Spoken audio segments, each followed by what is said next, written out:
So I don't know if you guys watch a lot of baseball or watch a lot of minor league sports, but when you see a guy in AAA do great things, hits 30 home runs a year in AAA, and then he gets that late call-up when he's 30 years old to go to the MLB, and he really can't do anything. He can't rake. And you're so surprised, but it's like, why are you so surprised? Yes, the guy was able to beat up on AAA competition and hit 30 home runs a year in AAA, but he can't do anything in MLB. Yes, the guy could drop 50 points in his career in the G League and can't do anything in the NBA. Why are you so surprised? It's a step down from the big leagues. Same thing should apply to college football, shouldn't it? We have college football minor leagues. I call it the mid-majors. I call it the group of five. The Power Five is the big boys. And I think we can all collectively agree that the SEC is the best Power Five conference or Power Four conference in college football. Week in, week out, you have to show up and you have to be a contender. There's so many teams in this top 15 that are from the SEC. Now, a lot of guys were on the hot seat this year in the SEC. A lot of guys got fired. We got a lot of new coaches in there. We had John Summerall from Tulane go to Florida. We had Alex Golesh from USF go to Auburn. We had Ryan Silverfield from Memphis, also in the American Conference, go to Arkansas. What about Eric Morris from North Texas, go to Oklahoma State? Bob Chesney from James Madison, going to UCLA. All head coaches jumping from mid-major to head coach of a big-time program right away because they think these big-time programs, that's the best move to do, hiring a guy who could do great things at one spot, he'll do it in the next spot too. Let me tell you no on that. Here's a stat for you. Of the top 15 teams in the country, only one of those teams has a head coach that went mid-major to Power 5. Only one. It's Kurt Cignetti, Indiana. When you look at Ohio State, Ryan Day was their offense coordinator before that. Indiana, Kurt Cignetti, James Madison, Indiana. Georgia, Kirby Smart. He was the defense coordinator at Alabama. Oregon, Dan Lanning. He was the defense coordinator at Georgia.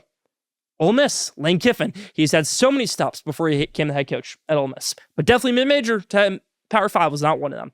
Mike Elko, he was the Texas A&M defense coordinator. He got a big-time job at Duke, then a big-time job at Texas A&M.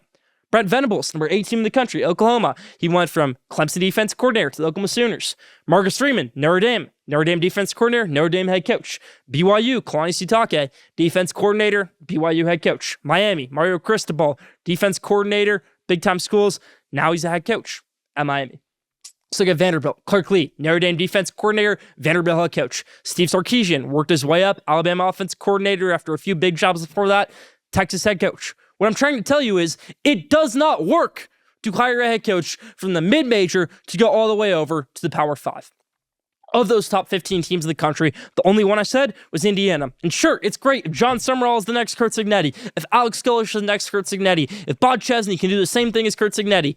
It's not going to happen for all these guys. It can happen for maybe one of them, but it's never worked on a big-time scale before.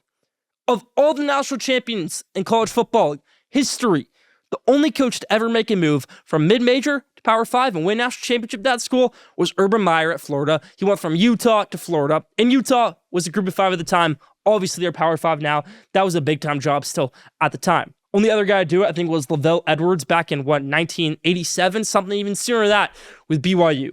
It doesn't work. Since 2000, Urban Meyer, all time, just he and Lavelle Edwards. Top 15 teams in the country, only one guy mid-major. So it's so great to hire these guys from the American Conference. None of those guys have won that conference yet, by the way.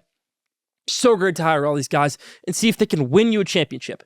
But for Auburn, why do you want to hire that guy like Alex Golesh? Not hating on him, but Alex Golesh went from Tennessee offense coordinator to USF head coach, which is great. Why don't you want to go dip at what maybe Tosh LaPoy is doing at Oregon? Well, Will Stein is doing at Oregon. That's what Kentucky just stole. Will Stein from Oregon. Why not pick up a Brian Hartline? That's a Dan Lanning type move. Dan Lanning to Oregon was a shocker at the time. Well, has he done great things there? Yes, he has. That's my point. Kenny Dillingham, offense coordinator at Oregon, Arizona State head coach. He's doing great things now. The move is to hire a coordinator to a head coach, not a head coach to a head coach. That's all I'm saying. Mid-major to Power 5 does not work in today's college football. That's my scream.